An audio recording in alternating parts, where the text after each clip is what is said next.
Au deuxième jour d'audience en Norvège, la parole était à l'accusé. Le tueur Anders Breivik a continué d'utiliser son procès pour y développer sa rhétorique meurtrière, affirmer qu'il n'hésiterait pas à reproduire un tel massacre et même réclamer sa relaxe. Un véritable défi pour la justice norvégienne. Sur ses lèvres, le même sourire que la veille. Et avant de s'asseoir, de nouveau, ce poing levé en direction de la cour.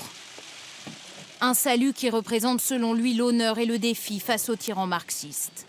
Au deuxième jour de son procès, ce sont les seules images d'Anders Behring Breivik dont la cour autorise la diffusion.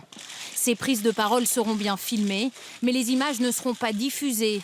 Pour les juges, pas question de le laisser utiliser ce procès comme une tribune et se retrouver à nouveau en position de force. C'était la crainte des rescapés. C'est bien de le voir dans cette position, tellement diminué par rapport à ce qu'il était sur l'île du Toya. Il ne peut plus faire de mal et ça, c'est positif. Ce matin, premier coup de théâtre. L'accusation et la défense ont demandé ensemble la récusation de cet homme, l'un des 3 juges civils. Celui-ci a reconnu avoir réclamé sur un site internet la peine de mort pour Anders Breivik au lendemain des tueries. Quand on poste des opinions comme celle-ci sur les réseaux sociaux, ça devient impossible d'être juge dans cette affaire. Pour la justice norvégienne, c'est une question de principe. Ce procès doit être irréprochable.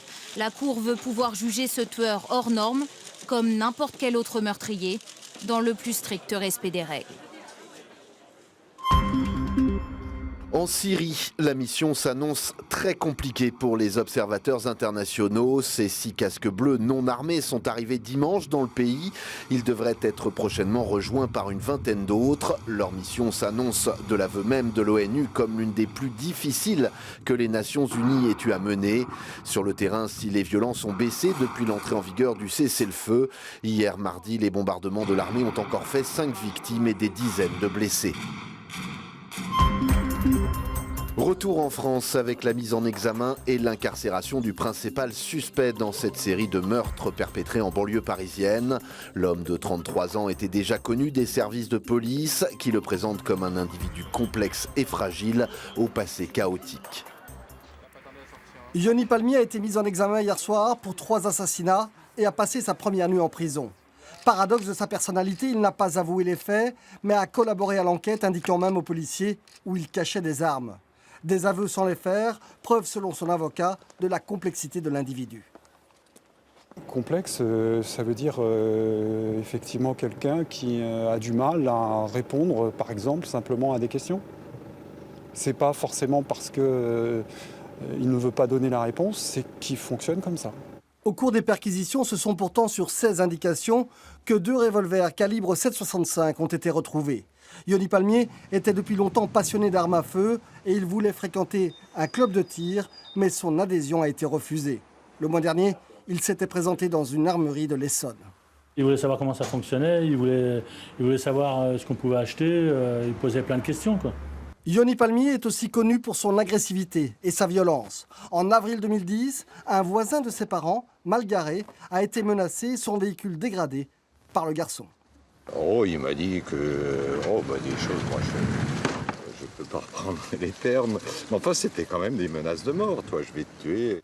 Aujourd'hui, cet homme imagine qu'il aurait pu être la 5e victime d'un tueur présumé dont on ne connaît toujours pas les mobiles.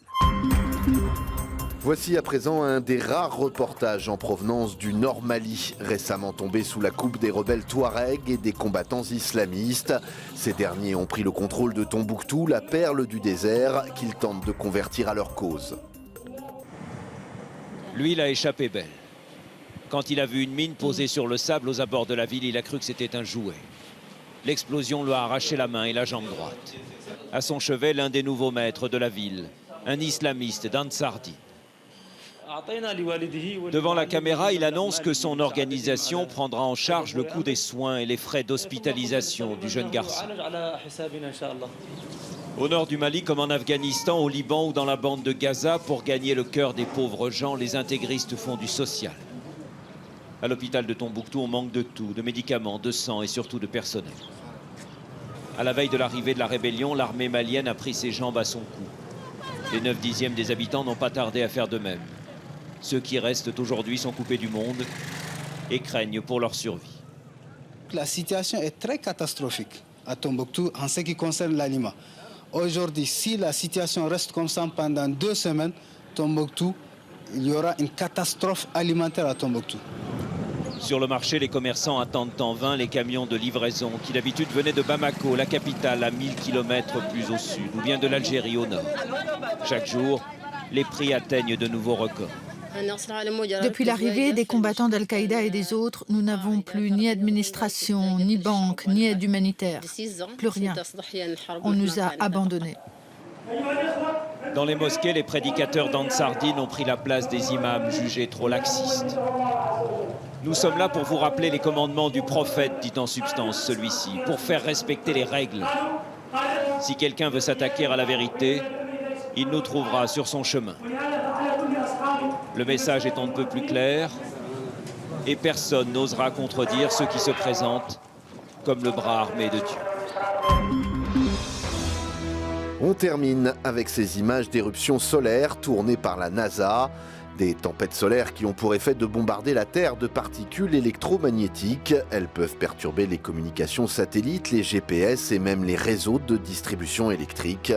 L'intensification des explosions devrait aller crescendo jusqu'en 2013, le Soleil étant entré dans une nouvelle phase d'activité cyclique. Cette intensification doit en revanche permettre d'observer dans certaines régions du globe des aurores boréales tout à fait spectaculaires.